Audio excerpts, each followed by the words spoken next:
And joining me now is Russian Foreign Minister Sergei Lavrov. Mr. Foreign Minister, welcome to Meet the Press. Thank you. And welcome to Meet the Russian Diplomats.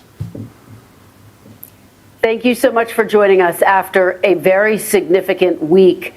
Let's dive right into the state of these talks. Has President Putin committed to a one-on-one meeting with President Zelensky? Well, those are the speculations which are being spread by, first of all, Mr. Zelensky himself and his European sponsors. It was not discussed in Anchorage. It was raised later as something which is kind of impromptu, appearing from the meeting in Washington between President Trump and his guests. President Putin received the call of President Trump after that meeting, and he clearly stated that we are ready to continue the negotiations, direct Russian-Ukrainian negotiations, which started in Istanbul and already had 3 rounds convened there.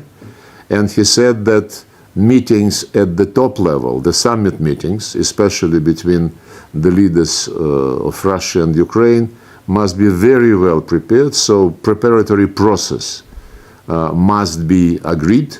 And for this, we suggested to raise the level of delegations who were meeting and will be meeting in Istanbul to address specific issues which need to be brought to the attention of the President Putin and Zelensky. And those issues relate both to humanitarian, military, and to political matters. Last time our delegations met in Istanbul, we suggested to create 3 working groups, including on political matters.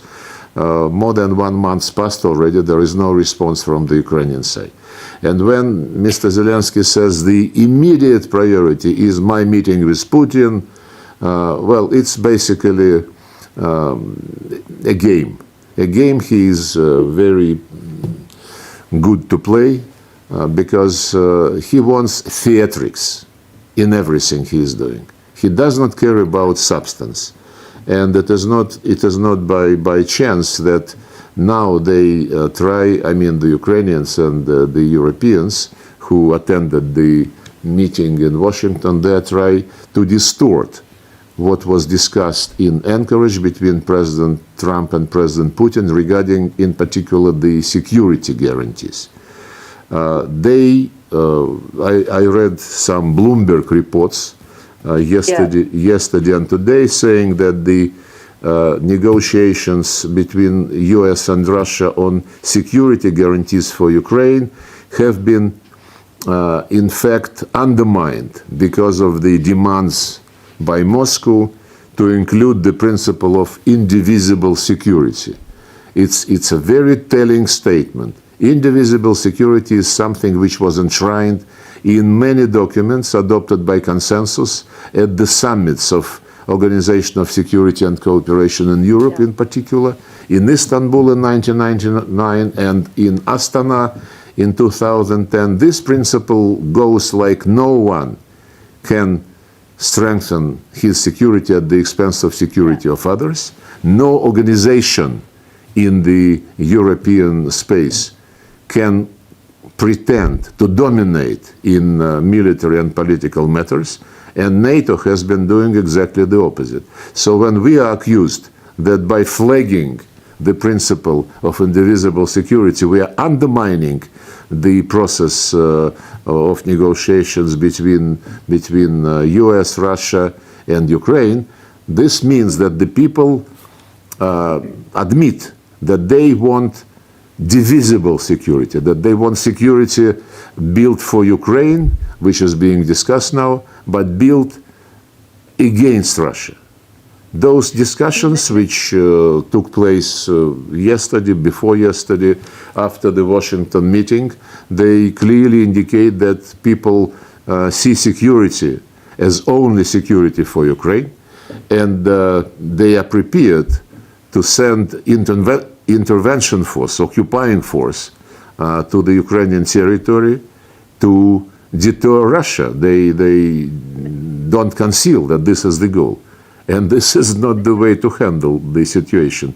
President Putin and President Trump in Anchorage discussed the security guarantees, and President Putin recalled that in April 2022 in Istanbul, during negotiations initiated by the Ukrainian side, very soon after we started our special military operation, during those negotiations in April in 2022, Ukrainian delegation presented a draft principles to reach a treaty, to reach agreement on ending the war. Those principles were initialed by both delegations, and as regards the security guarantees for Ukraine, those principles proposed by Ukrainian delegation, I underline this once again, they provided for creation a group of guarantors. This group containing of permanent members of the Security Council, Russia, US, China, UK, and France, plus they mentioned Germany, Turkey, and any other country which would be interested to join this group of guarantors. And guarantors would be guaranteeing the security of Ukraine, which must be neutral, which must be non-aligned with any military bloc, and which must be non-nuclear. Mr. Foreign Minister, we are going to get to the security guarantees. We're going to have a big conversation about that. But I just want to stick to this idea of a one-on-one meeting between President Putin and President Zelensky. It's not just Zelensky saying it. The White House says President Putin told President Trump he's willing to meet face-to-face with President Zelensky. And I guess the question is, how can you claim to be serious about a peace process when you can't tell me directly, is President Putin willing to meet with President Zelensky? Is that the plan? Look, I hope that those who are interested in what is going on around Ukraine, they follow the statements of President Putin, especially when they try to see some wrongdoing on our side. President Putin repeatedly stated that he is ready to meet with President Zelensky.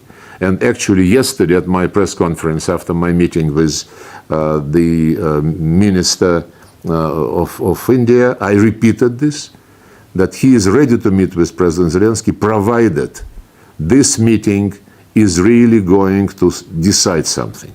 To meet for Zelensky to have another opportunity to be on stage is not what we believe is useful. We are not against him playing games and playing various shows, but it is not going to resolve the issue, because he publicly stated that he is not going to discuss any territories, thus challenging President Trump and other American colleagues who stated the territorial issue must be on the table.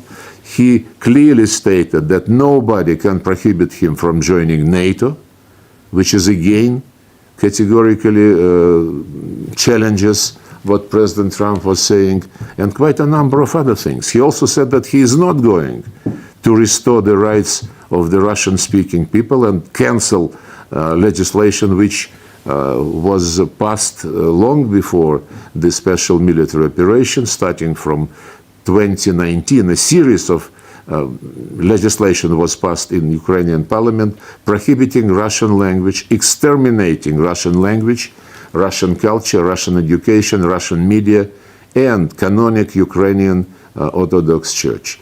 So when he said that I don't give a damn about what you are saying, what President Trump believes must be a part of the solution, but I am ready to meet just to do what? So if we are all going to be concentrated on imaginary effect, it's not what diplomacy is about. It's what the showmen normally do with pleasure. So my point is that President Putin said clearly that he is ready to meet, provided this meeting is really going to have an agenda, presidential agenda, not an agenda. So that's a big if. There's no meeting planned, Mr. Foreign Minister. That's a big if. You're saying there's no meeting planned right now. Kristen, I'm awfully sorry, you're not listening. There is no meeting planned, and I'm not challenging this. But you cannot, I think, understand what I am saying. Putin is ready to meet with Zelensky when the agenda would be ready for a summit. And this agenda is not ready at all.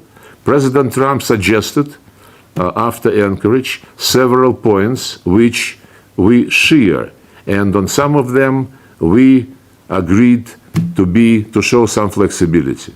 When President Trump brought those issues to the meeting in Washington, with Zelensky present together with his European sponsors, he clearly indicated, it was very clear to everybody that there are several principles which Washington believes must be accepted, including no NATO membership, including the discussion of territorial issues, and Zelensky said no to everything. He even said no to, as I said, to canceling legislation prohibiting the Russian language.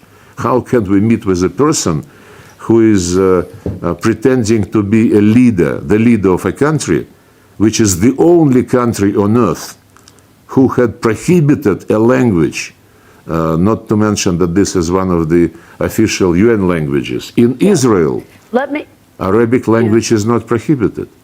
In Palestine and other Arab countries, Hebrew is not prohibited. But Ukraine does whatever they believe is necessary to promote the Russophobic Nazist agenda. And the West, who is normally crazy about human rights when they discuss anything anywhere, but in relation to Ukraine, the words human rights were never used during those years after the coup in 2014. So yes, Mr. Foreign Minister, he is ready to meet. Let's keep moving. But no, we cannot meet just for him to have a picture and to say that now I am legitimate. Legitimacy is another matter, because irrespective of when this meeting might take place, and it must be very well prepared, the issue of who is going to sign the deal on the Ukrainian side is a very serious issue. So you're saying you don't see President Zelensky as the legitimate leader of Ukraine? President Putin doesn't recognize him as the legitimate leader of Ukraine? No, we recognize him as de facto head of the regime. And in this capacity, we are ready to meet with him.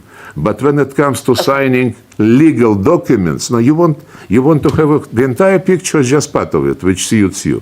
When we come to a stage when you have to sign documents, we would need a very clear understanding by everybody that the person who is signing is legitimate. And according to the Ukrainian constitution, Mr. Zelensky is not at the moment.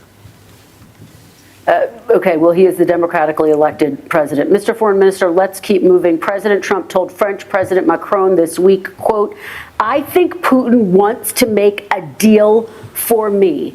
Is that accurate? Does President Putin want to make a deal for President Trump? Well, I would not go in this semantic, exercise. President Putin was invited by President Trump. He visited Alaska. They had a very substantive meeting in Anchorage.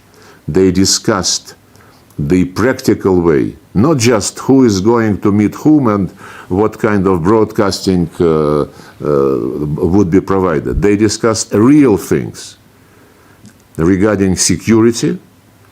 The violation of Russian security interests was one of the root causes of what has happened. And this relates to many years of lies when we were promised, starting from 1990, and then many times we were promised that NATO would not be expanding. And the OSCE summit documents, which I quoted, said in the past, and nobody canceled it, that no organization must claim superiority in Europe, and NATO has been doing exactly the opposite. So the security guarantees which Russia presented several times. In 2008, we suggested to sign a pact between Russia and NATO, and it was ignored. In 2021, before we had to take a decision on launching the special military operation, we suggested two treaties, one between Russia and the United States and one between Russia and NATO. This was also ignored in a very, I would say, arrogant way. Blinken, who was Secretary of State at that time, told me when we met in Geneva in January 2022, he said, forget about this, we can discuss some limits on the weapons which we, the West, would supply to Ukraine. But NATO membership is not for discussion with anybody. When I told him that this bluntly violates the principle of indivisible security, he said the indivisible security in OSCE is political declaration. But political declaration signed by the leaders, I think is something which just out of decency, out of diplomatic and political decency, you have to respect. Okay, and Mr. Foreign Minister, we have a lot to get to, so I do want to keep moving. Just this week, Russia bombed an American-owned factory near the Hungarian border. I've spoken to people who frankly see that as a slap in the face to President Trump, to the entire peace process, isn't it? Well, I would say that those who are sincerely interested in understanding what is going on should know by now that never ever Russia deliberately targeted any sites which are not linked to military abilities of Ukraine. This is an electronics factory, though, sir. This is an electronics factory. I've spoken to people on the ground there. It builds coffee machines, among other electronics. This is not a military site. Well, I understand that some people are really naive, and when they see a coffee machine in the window, they believe that this is the place where coffee machines are produced. Our intelligence has very good information. And we target only, as I said, either military enterprises, military sites, or industrial enterprises directly involved in producing military equipment for Ukrainian army. And on the contrary, I never recall any concern expressed by the media in the West regarding the activities of Ukrainian armed forces. When they, for example, in the Kursk region, when they invaded it one year ago, there is no military targets at all. All the targets which they have been hitting daily are civilian. They, by the way, took civilian hostages from there who had nothing to do with the conflict. Recently, they undertook the third attempt to blow up the Crimean bridge. They attacked a few days ago another nuclear power station. They used to attack the one in Zaporizhia. Now they attacked the nuclear power station in Smolensk. And they continue to do this. They continue to exercise terrorist attacks. There is no other way to call them. If you believe that if there is American capital in an enterprise which is used to produce weapons to kill Russians, and you believe that, be it American, be it Hungarian, be it anybody's capital, that this gives impunity to those who build weapons to kill us? I don't think so. I don't think this is fair. This is kind of, I would say, imperialistic. Yes, Mr. Foreign Minister, just to confirm, you are confirming that Russia did in fact target and attack the American-owned company that was hit this week. You should be professor in the Soviet universities, because you twisted very interestingly what I said. I did not say that I confirmed that incident. I never heard of it. I just asked a rhetorical question. Do you believe that if there is an enterprise producing weapons and being part of the Ukrainian military machine, intended to produce things to kill Russian citizens, and just because this enterprise happened to have some American capital in it, it should be immune? That was my question. I have not heard about the episode, and if you can send me some reference to this incident to which you referred, I would look at it. Okay, Mr. Foreign Minister, President Trump says he thinks President Putin wants to end the war. But if you are serious about peace, why not stop dropping bombs? Why not agree to the ceasefire that President Trump has asked you for? But we are dropping bombs. We come again and again to the same issue. We are dropping bombs on the targets which are directly involved in building Ukrainian military machine, targeting the Russian civilians, and continuing the war which Ukrainians started by instigation from Biden administration, from the Europeans, those who supported the coup in 2014 and later was doing everything to turn Ukraine in an instrument to contain Russia, and lately, a few years ago, it was announced that Ukraine is an instrument to inflict strategic defeat on the Russian Federation.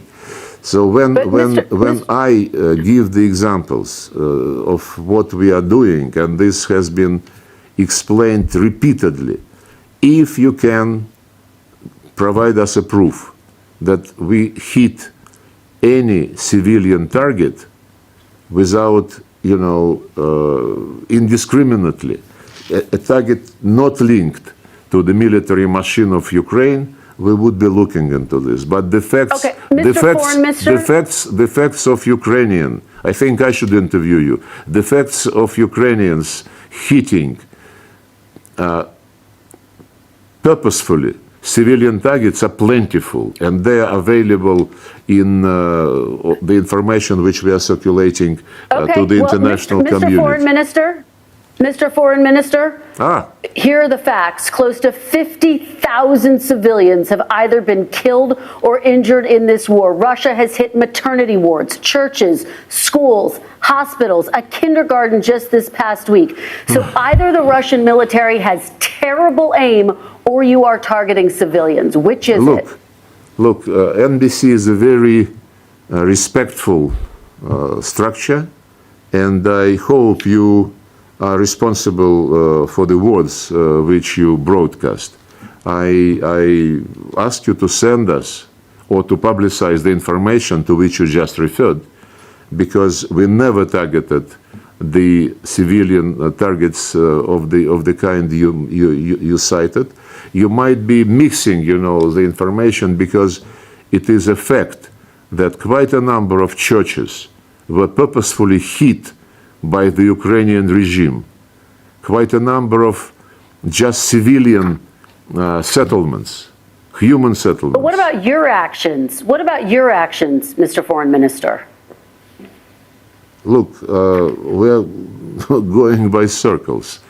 I told you already what we mentioned repeatedly, that we never target civilian sites, that we only attack the sites which are directly involved in the Ukrainian military machine, which the West is trying to beef up.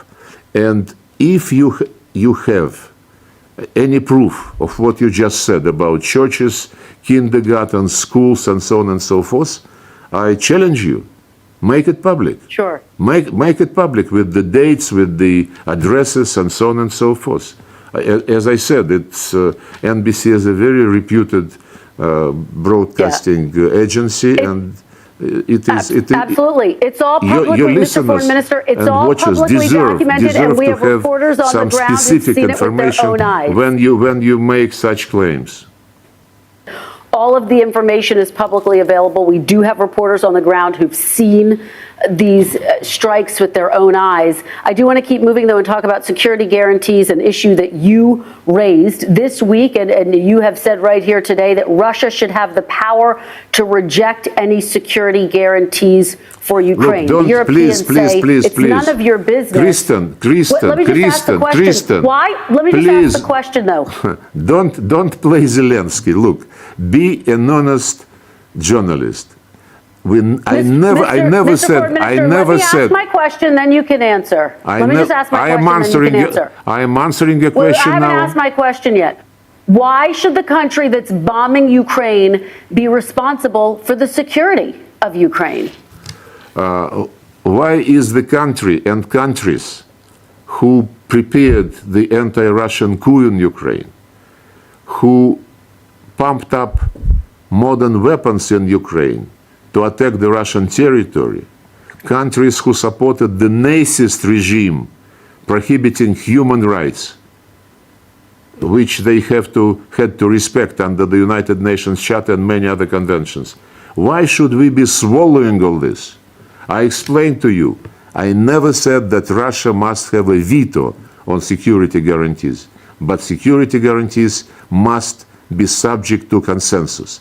I reminded you that it was okay for Ukrainians in April 2022 to present a document which could have ended this war and which started by declaring that Ukraine is going to be neutral, non-bloc, non-nuclear. By the way, this statement, this declaration, not to have any nuclear weapons, not to be members of military blocs, and to remain the neutral status, this was the essence of Ukrainian Declaration of Independence in 1990. And this declaration, it is because of this claim that they would never be NATO members, that they would never have nuclear weapons, and that they would be neutral, that they were recognized as independent state. So if you believe that Russia being marginalized in the discussions on security issues on our borders, that this is something which is natural and normal, then I'm sorry, something is wrong with the philosophy of your channel. Just yes or no, are you talking about Russian boots on the ground? Where? In Ukraine, in that region? No, Russian boots on the ground because this ground was moved, was being turned in a stronghold to inflict strategic defeat upon the Russian Federation. The Russian boots on the ground are not to protect the ground. They make sure that this ground would never be hosting weapons capable to reach the Russian territory. Russian boots on the ground are because this ground is the territory where hundreds and hundreds of years ethnic Russians and Russian-speaking people were living. They actually founded those lands. They historically developed Russian culture, Russian language, and they respected Russian history. And when all this was prohibited after the coup took place, the coup which was a very bloody and very unconstitutional, we did not have any other choice but to defend these people against the bluntly Nazist regime. And the proof that the regime is Nazist is plentiful, and I hope that some days your correspondents could visit and see what is going on with glorification of military criminals, collaborators of Hitler, and so on. President Trump has been in office now for 7 months, and attacks against Ukraine have doubled in that time. President Putin says the war wouldn't have started under President Trump. If that's the case, why is it escalating under President Trump? Look, it's becoming traditional for some of the broadcasting channels to simplify things. When President Trump said that the war wouldn't have happened had he been president at that time, that means, in my view, that the Americans would not prepare, finance, and organize the coup to topple legitimate president of Ukraine in February 2014. Just one day after a deal was reached between the president at that time and the opposition, the deal guaranteed by the European Union, Germany, France, Poland, and so on. And next morning, the opposition broke the deal. The deal was to create a government of national unity and hold early elections. And legitimate president agreed to this. The opposition signed this, European Union guaranteed this. Next morning, there is a coup. And instead of government of national unity, the opposition announced that we created the government of the winners. Have you heard about this? I don't think so. They immediately stated, when they took over all government buildings, that their first action would be canceling the status of the Russian language. And they sent military groups to storm Crimean parliament. That's how this all started. So I don't think that President Trump, with his concentration on MAGA, on the national interests of the United States, on the common sense, would ever get involved in preparing a coup against legitimate president in any country, including Ukraine. Okay, again. No. I am answering your question. Why did we think that President Trump would have avoided this situation? I answered you. But I want to ask about what is happening on the ground right now. Attacks against Ukraine have doubled in the time since President Trump took office. On the ground, If President Putin has so much regard for President Trump, why is he taking actions that are undermining his push for peace? President Putin has regard for President Trump, respecting President Trump's concentration on the interests, national interests of the United States, national interests and well-being, and historic heritage of the American people.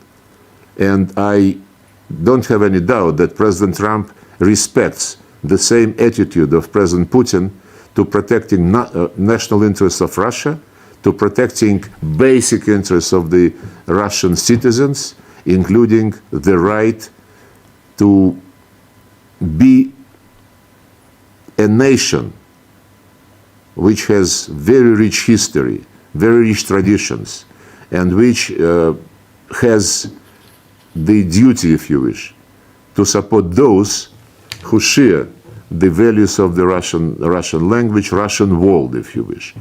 And when once the United States launched a military attack, it was last century, a military attack against, I think, Guatemala or some other Central American countries, because one of the journalists was physically attacked, American citizen, American journalist. And this was never causing any questions in the American media. We are protecting millions of ethnic Russian and Russian-speaking people who wanted to be citizens of Ukraine, but the coup leaders who took power in Ukraine declared them terrorists. And Zelensky, long before the special military operation, in an interview to one Western media, he said, those who are fighting the regime, who decided that the regime does not represent the interest after the coup, they are not people, they are species. And he also said that if you believe that living in Ukraine you belong to Russian culture, Russian history, then for the sake and safety of your children and grandchildren, get out of Ukraine and go to Russia. Is it the kind of democracy the Americans support? Mr. Foreign Minister, let me ask you about something that President Putin said in June. He said, quote, "I consider the Russian and Ukrainian people to be one nation. In this sense, all of Ukraine is ours." Does President Putin believe that Ukraine has a right to exist? No, this is not true. Ukraine has the right to exist, provided it must let people go. The people whom they call terrorists, whom they call specious, and who, during several referenda in Novorossiya, in Donbass, in Crimea, decided that they belong to the Russian culture, and the government which came to power as a result of the coup was determined as a priority to exterminate everything Russian. But as you also know, a number of those people did not want Russia. A number of those people did not want Russia to invade. Mr. Foreign Minister, do you acknowledge that Russia invaded Ukraine? Well, democracy is about the people, having a chance to vote. The people voted. The people pronounced themselves. And when it started in Crimea... Did Russia invade Ukraine, Mr. Foreign Minister? Did Russia invade Ukraine? Russia started special military operation to defend the people whom Zelensky and his predecessor did not consider as humans. They called them beings, species. You should look. You should really. I understand that you need something to sell today, but if you are raising and touching upon so serious things, my suggestion is to take a look at the history of Ukrainian development after the coup in 2014. I have some material. But it's a yes or no question. It's a yes or no question, Mr. Foreign Minister. Do you acknowledge Russia invaded Ukraine?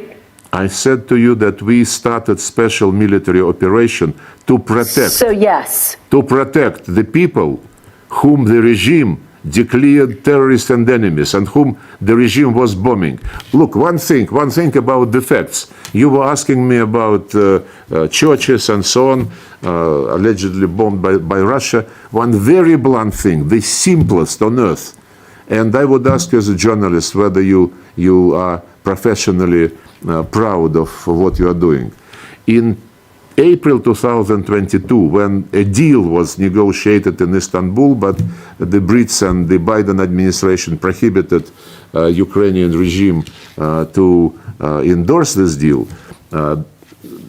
there was an incident in Bucha, the outskirts of Kiev, when, as a gesture of goodwill to make the deal I mentioned happen, Russians withdrew from that part of the Ukrainian territory.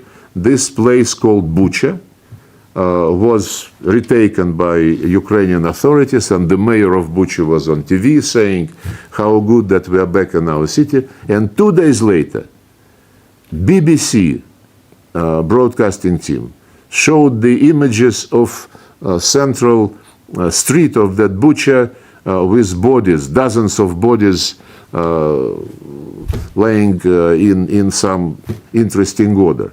They immediately accused Russia. They immediately, the West, introduced new package of sanctions. And we still, 3.5 years thereafter, we cannot get any response to our official request to circulate, to share some information about what actually happened there. I publicly, wait a second, I'm coming to NBC. I'm coming to NBC. Several times when I was in New York for the General Assembly sessions, I was meeting with the media, including NBC correspondents, and I said, this Bucha incident was used to raise stakes against Russia in this situation. Can you, and we requested the Secretary General of the United Nations, of OSCE, other organizations, can you make sure that the names of the persons whose bodies were shown by BBC are made public? Silence. Then I asked last year and year before last, I asked at my press conference the UN correspondents, guys, normally journalists are very intrusive. They would like to know facts. Can you start a journalistic investigation? Can you demand that the names of the people whose bodies were shown, were broadcast by BBC, be made public? So I think it would be an interesting case for NBC as well. All right, Mr. Foreign Minister, I understand there is a lot of history. We want to talk about what's going to happen next, though, and I want to talk about these discussions. There are reports as a part of the peace deal, Russia is demanding control of all of Donbass, even though much of it still remains under Ukrainian control. And Russia wants to freeze the rest of the front lines. Is that what Russia is asking for? We explained during our meetings with President Trump, with other American officials, we explained the goals of the special military operation. Actually, we explained them to everybody publicly, but apparently NBC was not listening attentively. We have the goals which will be achieved. The goals are: remove any security threats to Russia coming from the Ukrainian territory, to protect the rights of the ethnic Russian and Russian-speaking people who believe they belong to the Russian culture and Russian history, and the only way to protect them against this Nazist regime is to give them the right to express their will. They did in 2014 in Crimea, in 2022 in Donetsk and Lugansk republics, and later in Kherson and Zaporizhia regions. So this is implementation of the goal of special military operation. The goal is based on respect for the United Nations Charter, which says you cannot discriminate human rights in any area, including language and religion rights, which is Mr. totally Foreign ignored Minister, by the regime. And then, of course, I just want to be very clear for people. As I said, Ukraine must remain neutral, must remain out of any military blocs, and must remain non-nuclear. Those are the stepping stones in the Declaration of Independence of 1990, and those are the principles which made it possible to recognize Ukraine as an independent state. You said, let's not go into history. We don't want forget about history, because everything which is going now has reasons in the decades and decades of years when the West was building NATO, was moving NATO directly on Russian borders, and was building Ukraine as an instrument to defeat Russia in the battlefield, as it were. Okay, well, speaking of history, Russia was a part of the 1994 Budapest Memorandum, which guaranteed Ukraine's security, but Russia violated that agreement when it invaded Ukraine in 2014. Why should Russia be trusted with Ukraine's security and a peace agreement? Have you read the Budapest Memorandum? Yes. What does it say? There's a security agreement between a number of countries, including you and Ukraine, not to invade another country, and that's exactly what you did. No, you don't. It seems that you did not read it. The Budapest Memorandum was signed by. And Ukraine gave up its nuclear weapons, Mr. Foreign Minister. May I answer you? That was a critical piece of it. May I answer you? Ukraine gave up the nuclear weapons, exactly. And then it was the memorandum guaranteed the security of Ukraine as of any other non-nuclear state. And the legal obligations of the nuclear states, when they give guarantees to non-nuclear countries, is not to attack, to use nuclear weapons against non-nuclear states. We never ever signed up to providing security to Ukraine after illegal, bloody coup d'etat, which brought to power open nazists and racists under anti-Russian slogans, when they said that we changed our constitution, now the constitution says they would be members of NATO. Now Zelensky, in I think January 22, was saying that it was a mistake to reject nuclear weapons and they might think about having them again. This is not something which we guaranteed in the Budapest Memorandum. And apart from this, wait a second, please.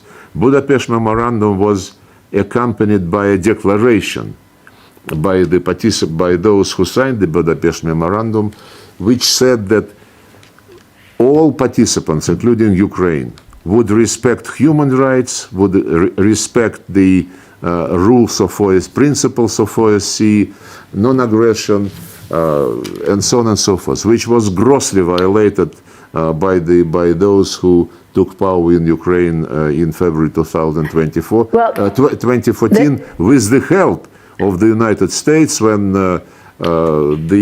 Victoria Nuland proudly stated that eventually we spent $5 billion, but we achieved what we wanted. She said this after the coup. Okay, Mr. But this is history. But this is history. I just want to be very clear.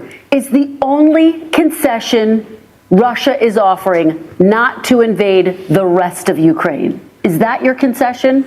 No, we don't speak in those terms. We don't have any interest in territories. We have the biggest territory on earth.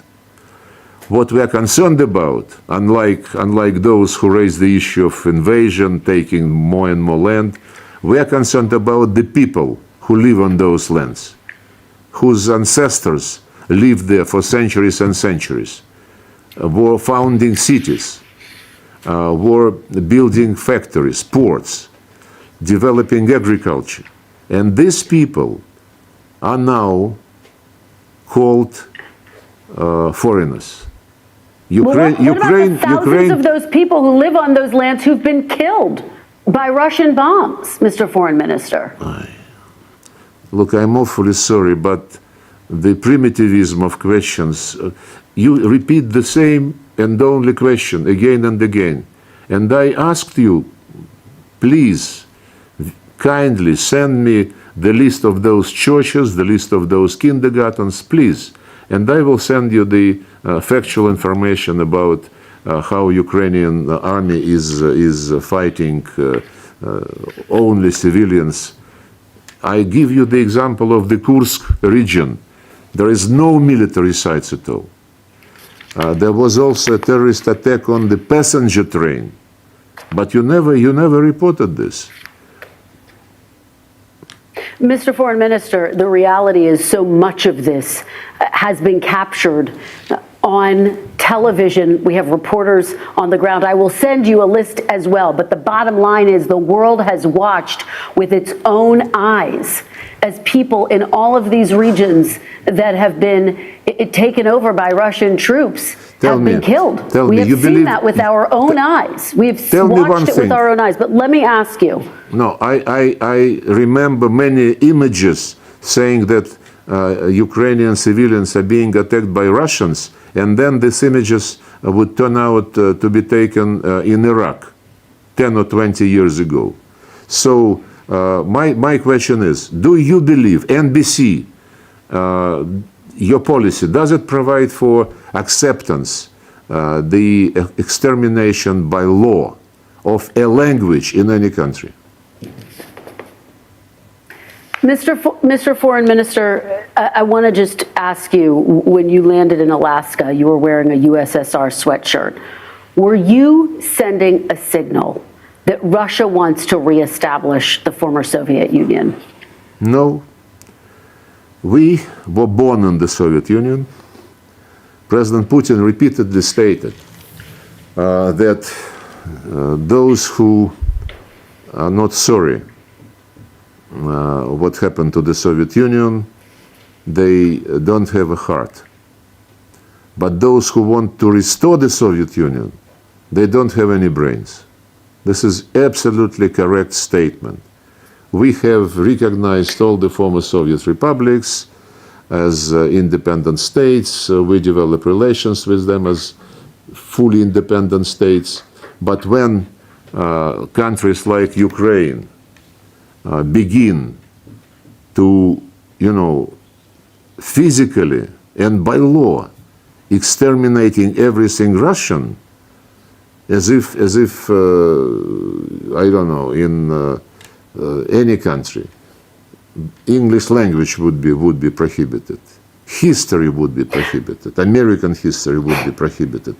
This is not the case. The Soviet Union, and if you don't remember your roots, if you don't have nostalgic, memories about your childhood, about your youth, about your first love, about your friends, then I don't think you really represent humanity and human values. To remember and to cherish what happened in your life for many years is not the same as to try to take over militarily each and every place. This is not true. Does President Putin want peace? Yes.